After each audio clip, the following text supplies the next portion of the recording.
Well, it's the United States Heartland China Association that involves the 20 states from the Great Lakes to the Gulf. And it's really, and many people have called it the flyover region of the country. It's not on one of the coast. And at the same time, if you really look at the history and the culture, it's where most of the political leaders in this country have come out of.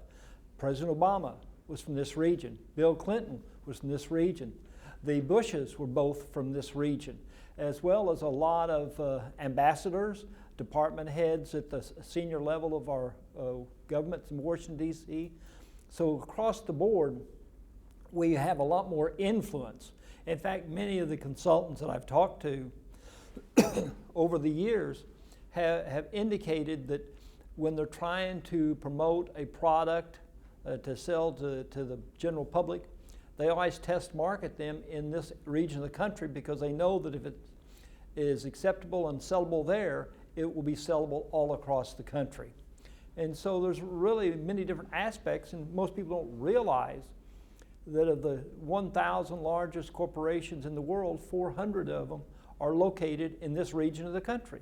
Wow. So you look at from a business standpoint, you look at it from an academic standpoint, over 100 of the world's best universities are, again, located in this area, covering many of the states involved. So what we're trying to do is build relationships with our cultures, build relationships with our educational institutions to help lay the foundation so that the business community can get to know each other and work together for a solution for both.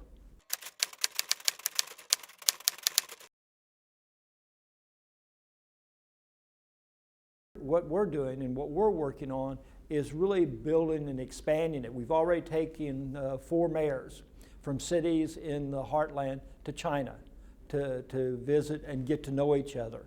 We're working on bringing the African American Farmers Association in the United States to take them to China. We're working with the state's international development organizations of each of the states to get them working with us to build those relationships in China. So we're working on many fronts to build those cultural and academic institutions relationships so that we can grow and be very successful moving forward. The last year or two, things have not been as easy and as comfortable as they have been in the past. But what's important for those of us in the United States and also those people in China to understand is when they talk about the heartland, they're talking about the agricultural breadbasket of the world. They're talking about one of the major manufacturing sectors in the world coming right out of this region. And so what we're trying to do is develop those relationships with Chinese interest in those fields because beef, pork, chickens, soybeans, rice, all of those areas where China has a great deal of interest and involvement with come right out of this region of the country. Then you look at the manufacturing, the automotive industry, the textile industry. Again, that comes by and large out of this region of the country. And so that's the reason it's so important for people in our region and companies in our region really sit down and figure out how to make it a win-win situation, because that's the only way it'll work and be successful.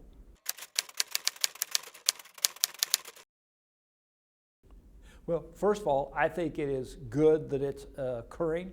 I think it's important that we lessen the conflict in the discussion and look at trying to find solutions.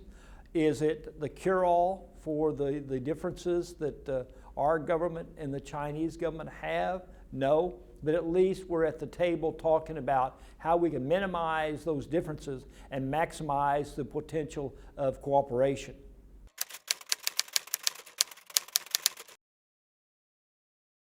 It means that truly if you want to be successful, you've got to be working from the ground up, not from the top down.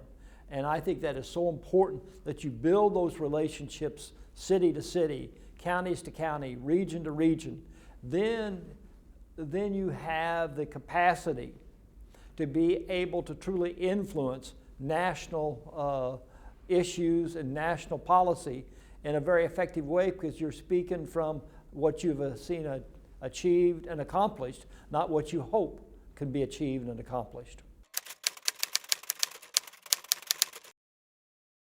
CGCC is very effective, I think, in being a foundation on building those relationships.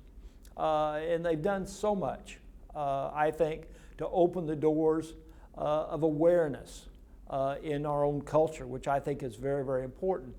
Because most people, unless they are in the business where they've got a relationship with a foreign company, don't understand the dynamics of the culture, the personality of the business themselves, and organizations, chambers on both sides, whether it be through China or through the United States, have a responsibility, I think, to be more effective in promoting an understanding between the two.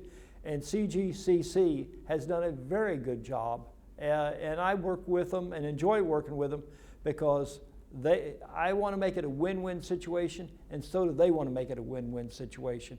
And when both sides feel like they're winning, that's when you can have success for everyone involved.